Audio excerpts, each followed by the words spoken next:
पार की सत्यं बोधमयं नररूपममलं प्रत्यक्षमेव सर्वेश्वरं रत्नमण्डितशिरश्रुगुरुमुक्तं श्वेताम्बरे शोभितं मुक्तामालविभूषितं च हृदयसिंहासने संस्थितं भक्तानां वरदं प्रसन्नवदनं श्रीसद्गुरो नौम्यहं श्रीसद्गुरो नौम्यहं बंदो चरण सरोज गुरु मुद मंगल आगार जेहि सेवत नर होत है भव सागर से पार सब धरती कागज करूं लेखनी सब बन राय सात समंदर मसी करूं तो भी गुरगुण लिखा ना जाए। मैं अपराधी जन्म का नख शिख भरा बिगार तुम दाता दुख भंजना मेरी करो संभाल तुम दाता दुख भंजना मेरा करो उद्धार। भक्ति दान मोहे दीजिए गुरुदेवन के देव और कछु न चाहिए निस दिन तुम्हारे सेव और कछु न चाहिए हर पल तुम्हारे सेव। गुरु जी को सिर पर राखिए चलिए आज्ञा माही कहे कबीर तिस दास को तीन लोक डर नाही। बोली जयकारा बोल मेरे श्री गुरु महाराज की जय। मन मंदिर में विराजमान श्री सद्गुरु भगवान जी का पावन दर्शन करते हुए अपनी वाणी को अपनी रचना को पवित्र करने के लिए अपने ध्यान को श्री गुरु चरणों में जोड़ने के लिए अपने दोनों हाथ खड़े करके प्रेम सहित ऊंचे स्वर में जय घोष करेंगे। बोलिए जयकारा बोल मेरे श्री गुरु महाराज परमहंस दयाल जी महाराज नगरी निवासी भगवान अम्बाला वाला सतगुरु महाराज सच्चे दरबार की धन्यवाद। परम आदरणीय परम पूजनीय प्रातः स्मरणीय हृदय सम्राट रूहानियत के शहंशाह दया के सागर श्री सतगुरु भगवान जी के पावन श्री चरण कमलों में विराजमान भक्ति से उत्प्रोत गुरुमुख भाई बहनों बुजुर्गों व प्यारे बच्चों, आज हमें सौभाग्य प्राप्त हुआ है सत्संग का। तो सत्संग क्या है, सत्संग की क्या परिभाषा है, थोड़ा सा उसके ऊपर मैं प्रकाश डालना चाहता हूँ। सत्संग का अर्थ है सत्य का संग करना, सच्चाई के साथ चलना। सत्य क्या है? हमारा यह शरीर नश्वर है और इसके अंदर जो चेतना तत्व है, इसके अंदर जो आत्म कैद है वह अजर अमर है, अविनाशी है, वही सत्य है। हम आत्मा हैं, हम शरीर नहीं है। हमारी आत्मा शरीर को जानती है कि ये उसका हाथ है, ये उसके पैर है, ये हमारे सभी अंगों को जानती है। जब यह चेतना शक्ति आत्मा इस शरीर से निकल जाती है तो शरीर बेजान पड़ा रह जाता है। इसका मतलब आत्मा ही शरीर की जान है, आत्मा ही शरीर का प्राण है, आत्मा ही शरीर से हरकत करवाती है। आत्मा के बगैर शरीर मुर्दा है। ये शरीर आत्मा को पिछले कर्मों के भुगतान के लिए मिला है। आगे के लिए हमारे प्रारब्ध अच्छा बने, इसके लिए यह मनुष्य शरीर मिलना हमारा सौभाग्य है। हमें इस शरीर को गुरु भक्ति में लगाना चाहिए। हम इस मनुष्य चोले को गुरु की सेवा में लगाएं। केवल मनुष्य चोले में ही, मनुष्य शरीर में ही आत्मा सत्संग सुन सकती है, भजन कीर्तन कर सकती है। भजन बंदगी कर सकती है, पशु पक्षियों में भी जीवात्मा है, लेकिन उन्हें ज्ञान नहीं है, विवेक नहीं है।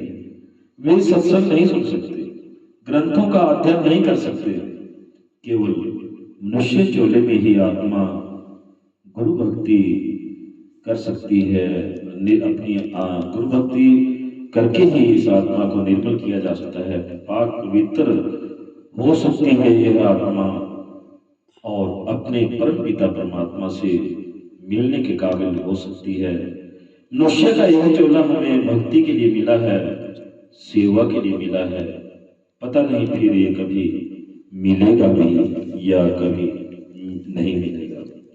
तो सत्संग के क्या लाभ है, सत्संग में आने का क्या लाभ है? तुलसी संगत साध की साई आवे याद, वही घड़ी सुलक्षणी बाकी घड़ी कि ये बड़ी सुलक्षणी घड़ियां हैं कि हमें परमात्मा का स्मरण हो रहा है और परमात्मा के दरबार में हमारी हाजिरी लग रही है। लेकिन ये परमात्मा की कृपा से ही मिलता है। सत्संग हमारे प्रारब्ध में नहीं होता। कृपा हुए जिस पार ब्रह्म होए साधु संग, ज्यों ज्यों बढ़ाइए त्यों त्यों हर्षाए। कि कहते हैं ये जो सत्संग है ये उस पार ब्रह्म की कृपा से, उस परमात्मा की कृपा से हमें प्राप्त होता है। और जितना हम सत्संग सुनते हैं उतना ही हमारा जो प्रेम है वो परमात्मा के साथ बढ़ता जाता है, हमारी प्रीति बढ़ती जाती है, हमारे ऊपर भक्ति का जो रंग है वो चढ़ता जाता है। सत्संग में आने का कितना लाभ है। संत मिलन को चाहिए तज माया विमान, जेते जेते पग धरे सौ सौ युग समान। कि सत्संग में आने का एक एक कदम का 100 अश्वमेध यज्ञ का पुण्य मिलता है, लेकिन मन में अहंकार नहीं होना चाहिए। इसका त्याग करके ही सत्संग में आना चाहिए। त्याग किस चीज का? धन विद्या बल बुद्धि रूप रंग जाति, ये सारे इन चीजों का, गाड़ी बंगला पैसा बैंक बैलेंस, इन चीजों का अभिमान नहीं होना चाहिए। जब सत्संग में आते हैं तभी हमें एक एक कदम का 100 अश्वमेध का पुण्य प्राप्त होता है। सत्संग का एक यह लाभ भी है कि इससे हमारे जो पूर्व जन्मों के संचित करोड़ों पाप है, जन्मों जन्मों के जो इकट्ठे हुए पाप है, पापों का भारी बसता है। सत्संग सुनने से ये सारे पाप कट जाते हैं। एक घड़ी आधी घड़ी आधी से बुनियाद तुलसी संगत साध की कटे कुटी अपराध, करोड़ों अपराध कट जाते हैं। तो चाहे थोड़ी देर के लिए ही हम सत्संग में अपनी हाजिरी दें। एक घड़ी होती है 24 मिनट की, आधी घड़ी 12 मिनट की, और उससे भी आधी पुनाद 6 मिनट। 6 मिनट के लिए ही सही हम सत्संग सुनते हैं, तो इससे हमारे जो करोड़ों पाप कट जाते हैं, जब पिछले कई कई जन्मों के। सत्संग रूपी एक मसाला पापा की जड़ काटने वाला, कि हमारे जो पिछले पूर्व जन्मों के संचित पाप है वो बिल्कुल समूल नष्ट होते हैं, जड़ से नष्ट हो जाते हैं। सत्संग सुनने से ज्ञान मिलता है। बिन सत्संग विवेक न हुई, राम कृपा बिना सुलभ न सोई। कहते यदि परमात्मा की कृपा हो जाए, उस पार ब्रह्म की कृपा हो, तो सत्संग में ज्ञान की प्राप्ति होती है। और ज्ञान की प्राप्ति से हमारा जो विवेक है वो जागृत होता है। विवेक जागृत होता है तो उससे सुमति आती है। विवेक से सुमति आती है और कुमति भाग जाती है। जहां सुमति तहां संपत्ति नाना, जहां कुमति तहां विपत्ति आना। तो इस तरह से सुमति थी अयोध्या में, उजड़ी हुई अयोध्या फिर से बस गई, और कुमति थी लंका में, सोने की लंका राख हो गई। तो साध संगत जी, आपने संतों के बारे में सुना होगा कि जितने भी संत हुए हैं वो उन्होंने बिल्कुल साधारण जीवन जिया। हालांकि उनके जो शिष्य थे, राजा महाराजा शिष्य थे, जो उनको बढ़िया अच्छा रहन सहन का कर सकते थे, उनको अच्छा मकान बनवा सकते थे, राजा पिप्पा जैसे देखो रविदास जी के शिष्य हुए, कबीर साहब के जो एक शिष्य थे, राजा थे बल्ख बुखारा के बादशाह, इनके जो शिष्य थे वो इनका रहन सहन अच्छा कर सकते थे, इनका घर बार अच्छा बना सकते थे, लेकिन इन्होंने संतों ने साधारण जीवन जिया, सिंपल लिविंग हाई थिंकिंग, सादगी भरा जीवन जिया। कबीर साहब ने चादर बुनने का काम करते थे, रविदास जी जूतियां गांठने का काम करते थे, तो उन्होंने अपने इस कर्म को नहीं छोड़ा। तो एक छोटा सा दृष्टांत है भक्त रविदास जी के जीवन से, आपने शायद पहले भी सुना होगा कि काशी में भक्त रविदास जी नाम की कमाई वाले बड़ी ऊंची अवस्था वाले संत हुए हैं। सादगी भरा जीवन जीते हुए लोगों की जुतियां काटते हुए नाम की कमाई करते रहे। इसी ऊंची नाम की अवस्था के सदके तथा अपनी निर्मल निस्वार्थ भक्ति के बल पर चमड़ा धोने वाली जो शिला के नीचे उन्होंने गंगा को प्रकट कर राजा को हैरान कर दिया, राजा पिप्पा को हैरान कर दिया। भक्त रविदास जी परमात्मा के चरणों में अरदास कर रहे हैं, साध संगत जी जो दास बनकर करता है अरदास, उसकी अरदास जरूर कबूल होती है। अपनी दुकान में बैठे हैं भक्त रविदास जी, राम जी के भक्त हैं, राम जी के उपासक हैं, जूतियां गठने का काम कर रहे हैं, करते हैं। जिसकी जुत्ती गठनी बनानी उनसे 2 पैसे ले लेते हैं। तो कुछ राहगीर, कुछ मुसाफिर भक्त रविदास जी की दुकान पर आए और कहने लगे कि महाराज मेरी जुत्ती टूट गई है, इसे गांठ दो, ठीक कर दो। तो भक्त रविदास जी कहने लगे कि मैं सबका काम बारी पर करता हूं और 2 पैसे देता हूं। मुसाफिरों ने कहा कि हमें मंजूर है, पर पहले मेरी जुत्ती ठीक कर दो। तो भक्त जी ने कहा कि बैठ जाओ, आपका काम बारी आने पर होगा। तो बारी आ गई, बाबा रविदास जी ने टूटी हुई जुत्ती बना दी और कहा कि गंगा में स्नान करने जा रहे हो, कुछ दान पुण्य करने जा रहे हो, कि मैं तो भाई गरीब हूं, मेरे भी 1-2 पैसे कहते लिए ले जाओ और ये गंगा में फेंकना नहीं, गंगा किनारे खड़े होकर बोलना, गंगा मैया। भक्त रविदास, काशी का रहने वाला रविदास चमार, अपनी जात नहीं छुपाई। रविदास ने 2 पैसे गंगा को भेंट दी है और ये भी कहा है कि यदि गंगा बाहर हाथ निकालकर भेंट ना ले तो मेरे पैसे वापस ले आना। तो राहगीर ने कहा कि भक्त जी की बात है। उन्होंने 2 पैसे ले लिए और चल पड़े गंगा में स्नान करने, तीर्थ नहाने, दान पुण्य करने। गंगा में स्नान किया, दान पुण्य किया, जो भी दान पुण्य के लिए अपने साथ माया ले गए थे उसका दान पुण्य किया। जब वापस चलने लगे राहगीर, वो मुसाफिर आपस में बातें करने लगे कि भक्त रविदास जी ने भी पैसे गंगा मैया को भेंट करने के लिए दिए हैं, उनकी भेंट भी गंगा मैया को देनी है। तो एक दोस्त ने कहा कि भक्त जी के पैसे गंगा में फेंक दो। दूसरे साथी ने कहा कि भक्त जी ने कहा है कि यदि गंगा हाथ बाहर निकाले तो ही पैसे गंगा को दे देना। तो दोस्त ने कहा कि तू भी यार मूर्ख वाली बात करता है कि क्या कभी गंगा ने हाथ बाहर निकाले हैं? आज तक ऐसा असंभव है, ऐसा कभी नहीं हुआ है। तो दोस्त ने कहा कि करके देख लेते हैं, भक्त रविदास जी के वचन है, तो भक्त तो जो भी मुख से बोलते हैं वो सच होता है। तो दोनों दोस्त गंगा के किनारे खड़े होकर अरदास कर रहे हैं, हे गंगे मैया, काशी के रहने वाले रविदास ने आपके लिए 2 पैसे भेजे हैं, भेंटा भेजी है, यदि आपको उनकी भेंट स्वीकार है, कबूल है, तो हाथ बाहर निकाल कर ले लीजिए। साध संगत जी, बस इतना कहने भर की देर थी, गंगा में से एक सुंदर दिव्य हाथ बाहर निकला। आवाज आई, भक्त रविदास जी की सूरत आज मेरी तरफ आई है, लगता है मेरे भी सारे पाप आज चले गए, मेरे भी सारे पाप खत्म हो गए, नष्ट हो गए। लोग यहाँ स्नान कर अपने सारे पाप यहाँ डाल जाते हैं। आज भगत जी की सुर्त इस तरह आई है, लगता है मैं भी आज इन पापों से निवृत्त हो गई, मेरे भी पाप धुल गए, मेरी भी मैल आज उतर गई। गंगा ने हाथ आगे किया तो वे दोनों दोस्त मुसाफिर हैरान रह गए।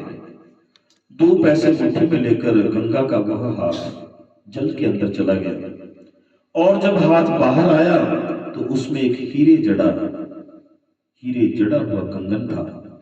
गंगा मैया कहने लगी, एक कंगन जाके रविदास जी के चरणों में रख देना। जब ये कंगन रविदास जी के चरणों से स्पर्श होगा तो मैं समझूंगी कि मैंने भगत रविदास जी के चरणों की धूली प्राप्त कर ली। साध संगत जी, हमारे मन में जो मैल है वह संत महापुरुषों की दृष्टि पड़ने से ये मैल दूर हो जाती है। दोनों दोस्त हैरान होते हुए उस हीरे से जड़ा कंगन लेकर वापिस लौट रहे हैं, वापिस आ रहे हैं, लेकिन रास्ते में मन बेईमान हो गया। मन में बेईमानी का भाव आ गया, लालच आ गया। कंगन हम रख लेते हैं, रविदास जी को तो इस कंगन का पता ही नहीं है। मन में लोभ आ गया, लालच आ गया। मन पाप करता है। साध संगत जी, दोनों दोस्तों ने सोचा, ये फैसला किया कि इस कंगन को सुनार की दुकान में बेच देते हैं, जो भी पैसे मिलेंगे आधे आधे बांट लेंगे। तो जौहरी की दुकान पर पहुंचे तो जौहरी ने, उस सुनार ने, ज्वेलर ने उस कंगन को देखा, हीरे जड़े हुए, उस कीमती हीरे से जो जड़ा हुआ कंगन था उसको देखा और कहने लगा, इतने कीमती हीरे मैंने अपनी जिंदगी में नहीं देखे, इनकी कीमत तो राजा ही दे सकता है। वह सुनार राजा के दरबार में चला जाता है, राजा के सामने खड़ा होकर प्रार्थना करता है, महाराज, कोई 2 व्यापारी कंगन बेचने आए हैं, ऐसा कंगन हीरे जड़ा हुआ मैंने कभी नहीं देखा। मैं चाहता हूं कि ये कंगन आप रानी के लिए खरीद लो।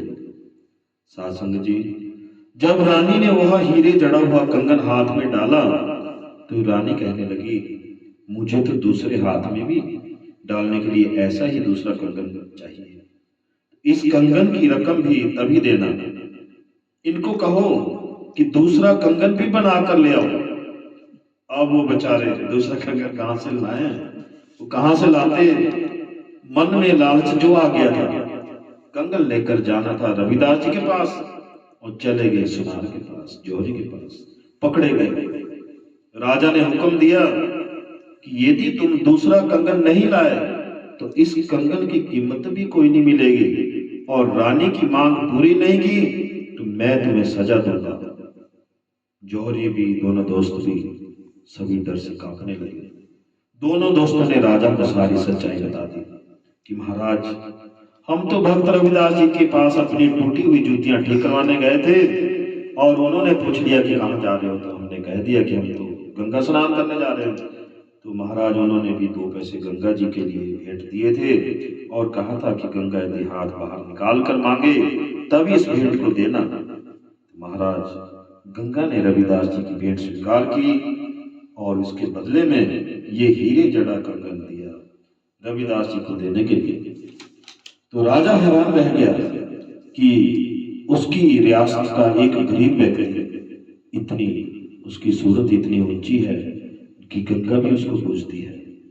फिर आगे उन्होंने कहा कि महाराज, यदि दूसरा कंगन चाहिए तो भक्त रविदास जी के पास चलो, 2 पैसे भेंट रविदास जी से लेकर गंगा जी को देकर एक और कंगन ले लेते हैं। कंगन के लालच में राजा रानी दोनों भक्त रविदास जी के पास गए और कहने लगे, भक्त जी, आपने जो 2 पैसे गंगा को भेंट दिए थे, इन्होंने गंगा को भेंट किए, गंगा ने बदले में आपके लिए इनके पास हीरे से जड़ा कंगन दिया। रास्ते में इनका मन बेईमान हो गया, कंगन बेचने सुनार के पास गए, सुनार कंगन को लेकर मेरे पास आया, इनसे मैंने दूसरा कंगन मांगा, तब इन्होंने कहा कि दूसरा कंगन तो भक्त रविदास ही दिला सकते हैं। भक्त रविदास जी के पास चलो, उनसे 2 पैसे लेकर गंगा जी से 1 कंगन और मांग लेते हैं। तो राजा भक्त रविदास जी के आगे प्रार्थना करने लगा, विनती करने लगा, महाराज 1 कंगन मेरी घरवाली वास्ते, मेरी रानी वास्ते और मंगवा दो। भक्त रविदास जी कहने लगे, राजा 2 पैसे ले जाएगा, गंगा को पुकारेगा, फिर गंगा से कंगन लाएगा। जे तू कहे तो मैं गंगा को यहीं प्रकट कर दूं, गंगा को यहीं पर बुला लूं। राजा ने पूछा, भक्त जी क्या ऐसा हो सकता है, गंगा यहां प्रकट हो सकती है? भक्त जी ने कहा, क्यों नहीं, ये देखो गंगा तो आ भी गई। जिस पत्थर की शिला पर चमड़ा भिगोकर पानी नीचे कुंड में गिरता था, उस शिला को हटाया तो भक्त जी ने कहा, राजा देखो गंगा आ गई। गंदला पानी इकट्ठा था और उस छप्पर में, उस कुंड में रविदास जी ने अपने दोनों हाथ डाले तो 1-2 कंगन नहीं बल्कि कंगनों का ढेर लगाकर राजा के सामने रख दिया। राजा रानी से भक्त जी ने कहा, लो जी जितने मर्जी कंगन ले लो। जब इन्होंने ये चमत्कार देखा राजा रानी ने, तो ये दोनों कंगन मांगना तो भूल गए। राजा भक्त रविदास जी से कहने लगे, महाराज अब हमें कंगन नहीं चाहिए। अब तो कहते जिस भक्ति से, जिस भक्ति के सदके, जिस भक्ति के बल से, जिस भक्ति की ताकत से आपने गंगा को अपने पास बुलाया, गंगा आपके पास चलकर आई, वो भक्ति हमें दे दो। तो भक्त रविदास जी मुस्कुराए और कहने लगे, सारा संसार उसके चरणों में आकर झुक जाता है। जो अपने प्रभु के चरणों से, अपने परमात्मा के चरणों से अपनी प्रीत लगा लेता है, प्रभु के नाम का सिमरन करता है, नाम की कमाई करता है। हे राजन, आप भी परमात्मा के चरणों से प्रीत लगाओ, नाम जपो, सिमरन करो, दुनिया के सारे सुख आपके चरणों में चलकर आएंगे। हे राजन, अहंकारी की अरदास परमात्मा कभी सुनता नहीं और निम्रता वाले की अरदास कभी टालता नहीं। उस परमात्मा के चरणों से सच्ची प्रीत लगाओ। एक जन्म नहीं, पता नहीं कितने जन्म बीत गए प्रभु से बिछड़े हुए, इसलिए परमात्मा के चरणा नाल प्रीत लगा लो। ये जन्म तो अपने लिखे लगा लो। हर जन्म में मैंने घर भी बनाए, परिवार भी बनाए, पशु पंछी थे तो घोंसले बनाए, आलने बनाए, लेकिन हे परमात्मा मैं तेरे चरणों तक नहीं पहुंच सका, क्योंकि पशुओं को खाना भी, सोना भी, परिवार भी, भोग भी सब प्राप्त है। पशु पंछी मनुष्य में फर्क क्या है? निंद्रा, भोजन, भय, भोग, ये 4 बातें तो पशु भी करते हैं, फर्क क्या है? निंद्रा है तो मनुष्य एसी वाले कमरे में पलंग पर सोता है और पशु कील के सहारे बंधा हुआ सो जाता है। मनुष्य को भूख लगी तो 36 पदार्थ एक थाल में खा लिए, पशु ने घास खा ली और पेट भर गया। बाल बच्चे दोनों खेलते हैं। अपने से ताकतवर का भय मनुष्य को भी और पशु को भी। फिर फर्क क्या है? मनुष्य और पशु में फर्क क्या है? मनुष्य को ज्ञान बख्शा है, पशु को ज्ञान कोई नहीं। सत्संग में कितनी दूर दूर से संगत चलकर आती है, यहाँ ज्ञान मिलता है, कीर्तन मिलता है, परमात्मा का स्मरण हो जाता है, संगत के दर्शन हो जाते हैं, संत महापुरुषों के दर्शन हो जाते हैं। मनुष्य और पशु में बस ज्ञान का फर्क है। इस ज्ञान को प्राप्त कर मनुष्य गुरु की शरण में आता है, जो गुरु से भक्ति का दान दे देता है। साधु जी महापुरुषों ने 4 प्रकार की कृपा बताई है। पहली कृपा मनुष्य को अपने ऊपर खुद ही करनी है कि वह स्वयं चलकर सत्संग में आए, कोई उसे जबरदस्ती ना लाए। सत्संग में आते हैं तो हमें नाम जपने वालों का संग मिलता है, साथ मिलता है, संतों की कृपा होती है। संतों की कृपा से ही सतगुरु की कृपा मिलती है। सतगुरु की कृपा से पार ब्रह्म अर्थात परमात्मा की कृपा मिलती है। हम सीधे ही परमात्मा की कृपा मांगते हैं, जो कि सरासर गलत है। यदि हमें परमात्मा से मिलना है तो पहले संतों की शरण में जाना पड़ेगा और संतों से परमात्मा से मिलने की जो युक्ति है उसको प्राप्त करना पड़ेगा। गुरु की संगत की कृपा मिलेगी, तभी सद्गुरु की कृपा प्राप्त होगी और परमात्मा भी कृपा करेंगे। गुरु की सेवा क्या है? गुरु की आज्ञा में चलना, गुरु की आज्ञा मानना, संगत की सेवा करना, क्योंकि गुरु ऋष विश्वे संगत एक ही विश्वे, इसलिए संगत की सेवा भी गुरु की ही सेवा है। गुरु द्वारा सिमरन के लिए दिए गए वर्णात्मक शब्द का अभ्यास करें, अजप्पा जाप करें, मतलब इस शब्द को मुंह से नहीं बोलना है, केवल सांसों में ही इस शब्द को चलाना है जो शब्द गुरु ने दिया है।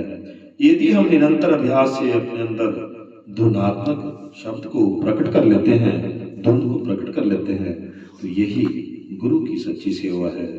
बोले जयकारा, बोल श्री गुरु महाराज की, सच्चे दरबार की।